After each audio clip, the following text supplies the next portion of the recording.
Olá pessoal, tudo bem com vocês? Sejam todos muito bem-vindos ao meu canal do YouTube. Esse vai ser o terceiro vídeo que eu estou gravando para vocês com muito carinho, muito estudo também, muita pesquisa, muito treino. Vocês podem também acompanhar minha página do Instagram, @leitorageminiana. E para esse vídeo de hoje eu resolvi trazer um tema que eu já venho abordando essa semana lá na minha página do Instagram. Eu tenho percebido que o pessoal tem gostado bastante, né? Não sei se é porque tem um filme sobre essa história que é bastante conhecido, que se trata de O Labirinto do Fauno. Então, nesse vídeo, eu vou falar um pouquinho sobre o livro e nos próximos vídeos eu vou falar sobre o filme e também um pouquinho sobre a mitologia do fauno. Eu resolvi fazer uma série de 3 vídeos, em vez de gravar um vídeo só falando do filme, do livro, da mitologia, que eu achei que ia ficar muito extenso para eu juntar todas as informações que eu pesquisei. E também eu estava ficando bastante nervosa na hora de gravar, estava embolando as informações. Eu achei melhor começar por pequenas partes e dividir essa série em 3 vídeos mais curtos para vocês também não ficarem cansados, né? Então vamos começar falando do livro. Eu trouxe para vocês verem. Olha que lindo. Essa edição da editora Intrínseca. Vou aproximar aqui para vocês verem os detalhes. O vídeo é bom por isso, né? Dá para mostrar mais detalhadamente. Para quem ainda não tem e quer ter, eu tenho curiosidade. Lombada. As letras estão invertidas, tá? Mas é só para vocês terem uma ideia da estrutura física do livro. A capa de trás, corte colorido, e o livro tem 314 páginas de história, mas ainda tem um apêndicezinho no final falando sobre os autores. Ó, vocês verem um pouquinho de diagramação do livro também. Muito bonita essa edição. Tem esse detalhe colorido do desenho de um labirinto, né? Tanto no início como no fim. Tem belíssimas ilustrações também. Deixa eu selecionar uma aqui que não contém spoiler da história, né? Deveria até ter marcado aqui para me facilitar, mas não marquei. Deixa eu ver se eu acho aqui. Achei. Olha só. Esse é o nível do livro. Tem ilustrações desse estilo no livro inteiro. Então a qualidade realmente impecável. Então, gente, falando um pouquinho sobre a história para vocês, eu resolvi separar, né, em 2 vertentes, a vertente da ficção e a vertente da realidade, porque se trata de uma história de ficção que é fundamentada num contexto histórico.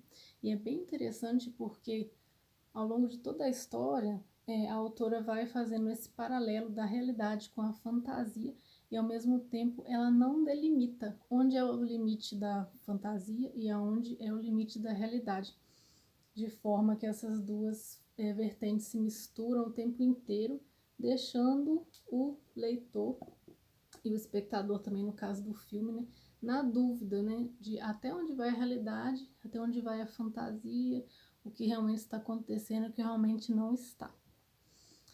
Então é o seguinte, o contexto histórico em que se passa essa história é da Espanha pós-Guerra Civil. Então vou contextualizar vocês um pouquinho sobre a Guerra Civil Espanhola, né, para vocês entenderem melhor o cenário histórico em que se fundamenta essa ficção. A Guerra Civil Espanhola, ela durou 3 anos, tá? De 1936 até 1939. E ela resultou do conflito de 2 forças que disputavam o poder na Espanha na década de 30. Essas forças são as forças nacionalistas fascistas e as forças comunistas. Infelizmente, as forças fascistas saíram vencedoras dessa guerra e quando essa guerra terminou, veio o período que ficou conhecido como ditadura franquista ou regime franquista, que é exatamente o período em que vai se passar essa história de ficção, tá? Porque é a história na década de 40, precisamente no ano de 1944. Nesse ano, oficialmente a Guerra Civil já havia acabado, as forças fascistas infelizmente venceram e veio esse período da ditadura de Francisco Franco. Francisco Franco, né, era o general líder da Frente Nacionalista. E na Frente Nacionalista foi o polo vencedor da guerra e que assumiu o controle do país. E esse período franquista era um sistema político ditatorial, né? Ou seja, ele nasceu de um golpe de Estado, aquela coisa toda horrorosa, não preciso nem comentar, né? E foi um longo período que durou de 1939 até 1975. Então, é nesse intervalo de tempo aí que se insere a história aqui dos nossos personagens fictícios. Esse cenário desolador, né, de não tinha mais guerra, mas continuava tendo opressão, afinal era uma ditadura, né? Então continuava tendo muita censura, muita violência e tudo isso que todo mundo já sabe. Esse cenário opressor, triste, né? E bastante sofrido. Bom, esse é o contexto histórico, resumidamente. E a história fictícia, construída em cima desse contexto, baseia-se numa lenda. Por isso que essa história é considerada também como um conto de fadas moderno. Ela consiste numa lenda de uma princesa perdida.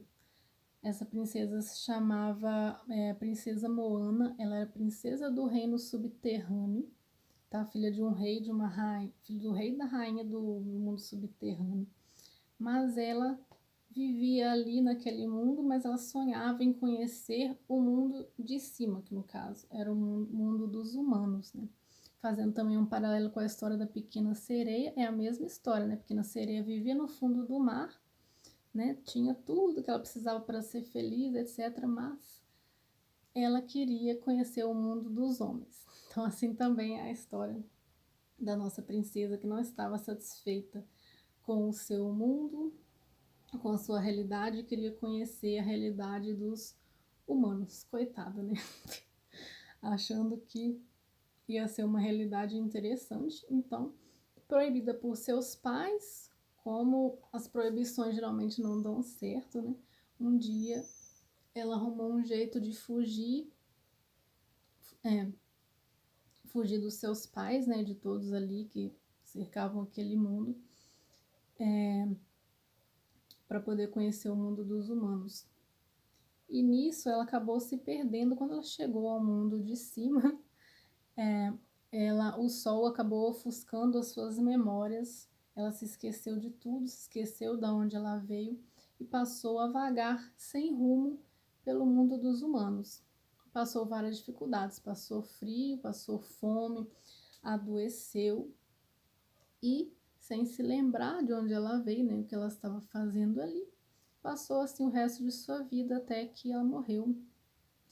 E os seus pais nunca desistiram de procurá-la, né, acreditando que um dia ainda iriam encontrá-la e que seu espírito é imortal. Eles tinham a esperança de encontrá-la e fazê-la resgatar essa memória dela, de onde ela veio, recuperá-la. Essa é a história da Princesa Moana, a história de ficção fundamentada no contexto de guerra, pós-guerra no caso, né? E eu acho que eu vou ler para vocês aqui a contracapa do livro, para vocês terem uma ideia melhor, tá? Fala tudo isso que eu falei, acabei de falar, mas para quem quer conhecer o livro, eu acho que é interessante. Então vamos lá. Era uma vez uma princesa perdida havia muito, muito tempo, uma floresta repleta de encantos e mistérios, e um fauno disposto a ajudá-la a voltar para casa. Na década de 40, diante da brutalidade de seu cotidiano na Espanha fascista, Ofélia, uma menina de 13 anos, cujos melhores amigos são os livros, é conduzida a um universo mágico que extrapola os limites entre sonho e realidade, beleza e horror. Nessa edição, Cornélia Funke tece em palavras a inesquecível obra-prima de Guillermo del Toro.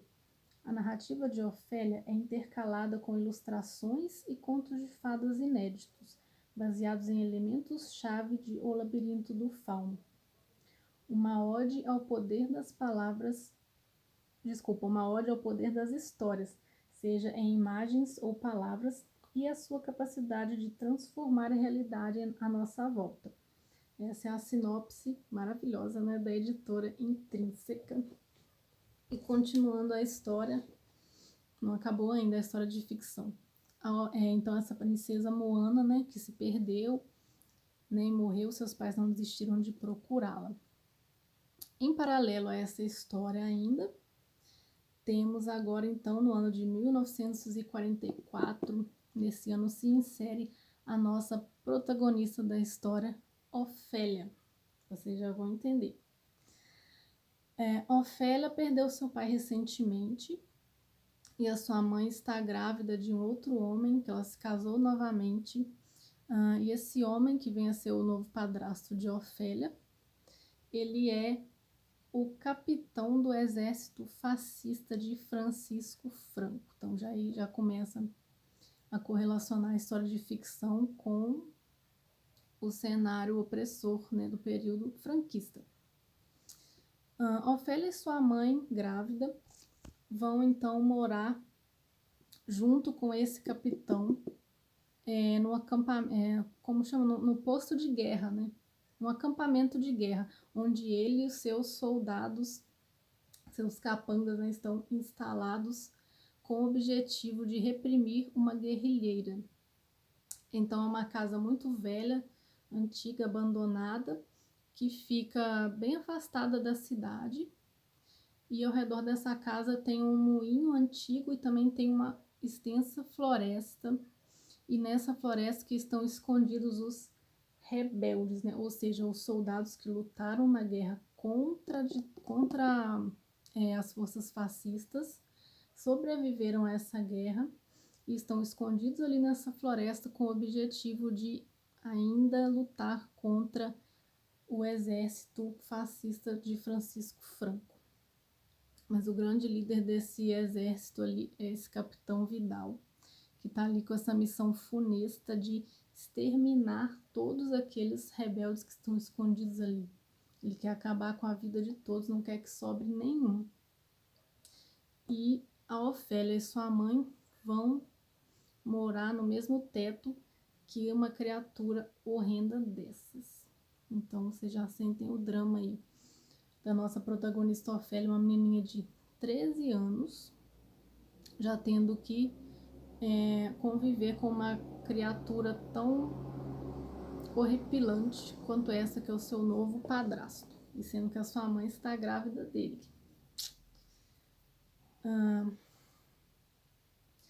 Então, Ofélia vai morar ali e um belo dia ela é surpreendida por uma fada.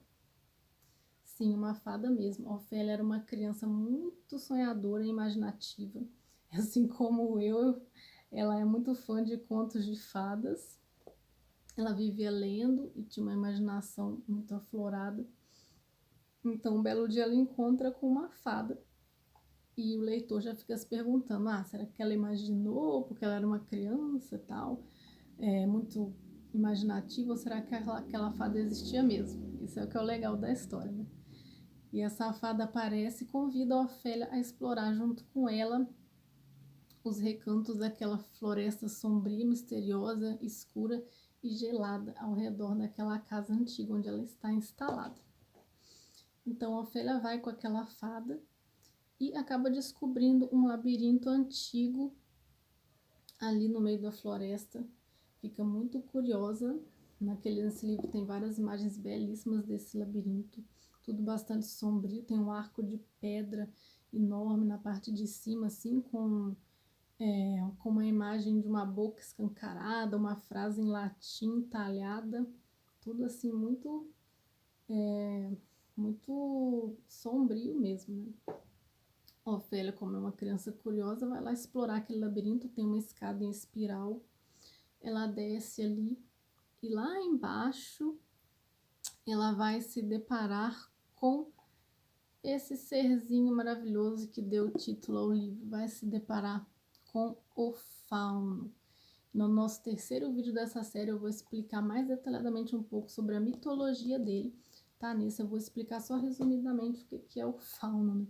Ele é uma criatura mitológica que tem metade do seu corpo animal e metade do corpo humano, mais especificamente metade bode e metade corpo de bode e metade corpo de homem, né? Então ele tem aqueles chifres enormes e curvados. Ele tem, na história, ele tem a pele assim toda ressecada, parecida com troncos de árvore velhos mesmo, sabe? A história ainda foi até um pouco mais além, dando a ele uma característica parecida com o tronco de árvore. Então ficou bem a personificação da natureza, que é isso que é o fauno na mitologia. Ele é uma divindade da natureza, o protetor dos rebanhos, né, e das colheitas. Ele vive ali no meio da natureza. E olha a coloração desse livro aqui, toda remete a paisagens naturais, né? Esse tom de verde musgo, as árvores aqui e o corte aqui também, tudo remetendo à floresta, né? É o ambiente onde o fauno vivia. E também vale ressaltar também que a caracterização do fauno é muito bem feita, tanto no livro como no filme. Mesmo você sem ter visto o filme, você lendo o livro consegue imaginar direitinho como são as características físicas do fauno. Ele também tem olhos azuis clarinhos assim, olhos azuis meio vítreos, que deixam o fauno com uma característica bastante misteriosa e peculiar também. Ofélia então se depara com essa criatura e, conversando com ele, Fauno vai revelar a ela que o nome dela na verdade não é Ofélia, mas que ela é ninguém mais, ninguém menos do que a princesa Moana, aquela de quem eu estava falando para vocês no início do vídeo. A lendária princesa perdida que fugiu do seu mundo subterrâneo, movida pela curiosidade de conhecer o mundo de cima, o mundo dos humanos. Ou seja, Ofélia então seria a reencarnação da princesa Moana, vamos dizer assim, não é? Então, claro que ela não vai acreditar naquilo de primeira, né? Mas vai ficar encucada com aquilo. E mais pra frente ela vai acabar dando uma chance ao fauno, né? Vai acabar querendo acreditar nele, porque afinal a realidade em que ela está também não é nada agradável. Ela está rodeada de soldados fascistas e a sua mãe está grávida do general desse exército fascista. Não é um ambiente nada propício para uma criança sonhadora e fã de contos de fadas, não é mesmo? Então ela vai acabar querendo acreditar no fauno. O fauno vai propor para ela 3 perigosíssimas tarefas que ela vai ter que cumprir caso ela queira ter uma chance de voltar ao seu lugar de origem, que é o reino subterrâneo. Ela vai ter que cumprir essas 3 tarefas para provar ao fauno que a sua alma não morreu, né? Porque como ela é uma princesa imortal, ela terá que provar que ela manteve a sua alma, que a sua alma não se perdeu. E outro detalhe também, ela vai ter que completar essas tarefas antes da lua ficar cheia. Então já dá aí mais um toque sombrio e de mistério na história, né? Bom, essa é... Não posso falar mais, senão vou dar muito spoiler, né? Todas essas informações também estão na resenha escrita que eu fiz na minha página do Instagram, tá? Tem bastante conteúdo sobre a história lá também. Então vou parar por aqui na história para não dar mais spoiler. E agora eu vou falar um pouquinho sobre a autora desse livro incrível aqui, que é a Cornélia Funke. Ela é uma escritora alemã, bastante famosa lá como escritora de contos de fadas modernos, né? Isso já daí já explica por que, né, essa história tem esse caráter mesmo de fábula sombria, né? E esse livro nasceu de uma parceria entre essa escritora e o aclamado diretor e roteirista mexicano Guillermo del Toro, que é o fantástico, maravilhoso, gênio criador do filme O Labirinto do Fauno. Então, o Guillermo del Toro propôs para a Cornélia uma parceria. Queria que ela transformasse essa história, aliás, queria que ela adaptasse para o livro, né? Inicialmente, ela considerou impossível essa tarefa, mas como ela era muito fã, ainda é muito fã, né? Tanto do filme como do Guillermo del Toro também, ela aceitou, felizmente, né, esse desafio e aceitou transcrever essa obra de arte do cinema. E aqui está o resultado, né? Para isso, ela assistiu ao filme milhares, exagero. Ela assistiu ao filme diversas vezes para poder realmente, né, ter uma imersão na história, captar ali os sentimentos dos personagens, né, captar cada detalhe da personalidade de cada um, os detalhes dos ambientes, do cenário, né? Ela absorveu tudo isso nesse esforço que ela fez, né, de pesquisa, de estudo, e ela brilhantemente passou tudo isso para as páginas. E, gente, ficou um trabalho espetacular. Que bom que ela aceitou esse desafio do Guillermo del Toro, porque foi uma parceria que realmente valeu a pena. Abrilhantou ainda mais a história do filme, sabe? Ficou super completo.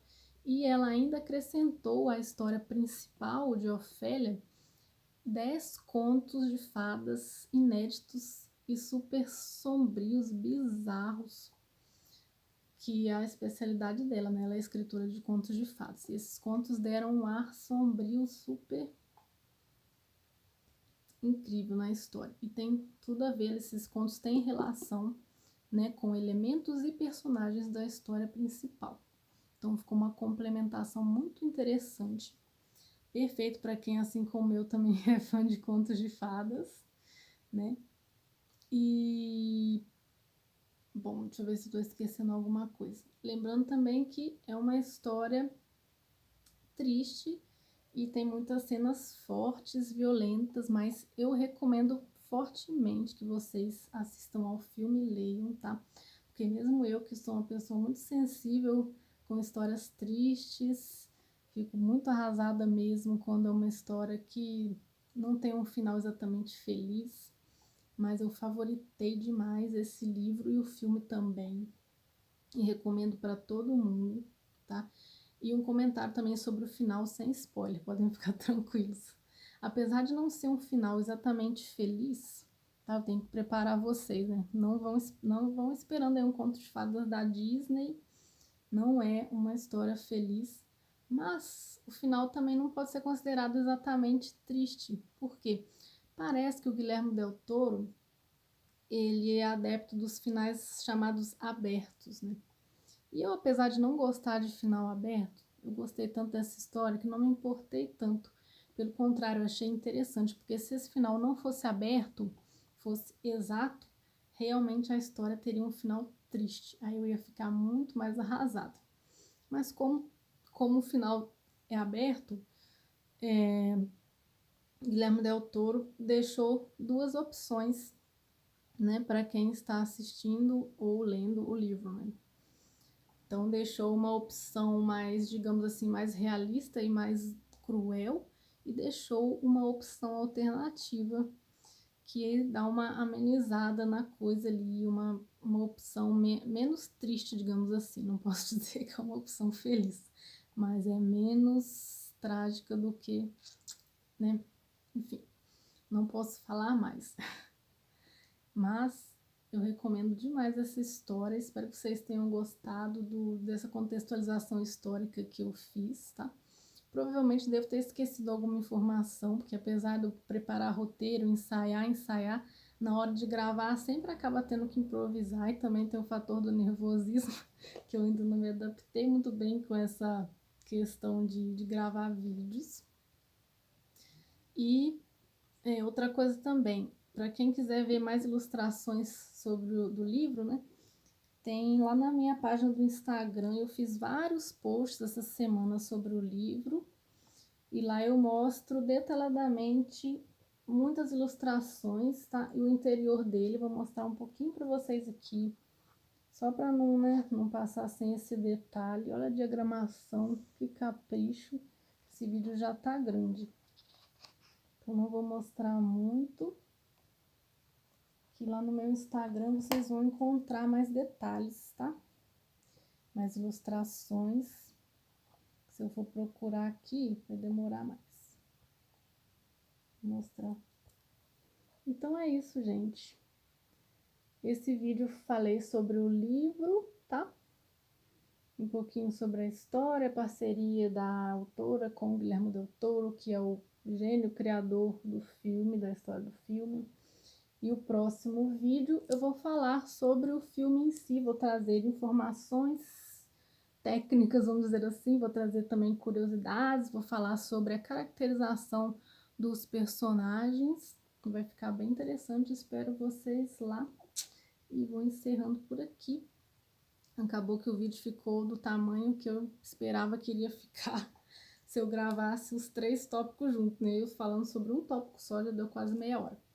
Mas enfim, espero que vocês assistam. E me desculpem aí se eu falei demais e se eu tropecei em alguns momentos, tá? Muito obrigada e até a próxima!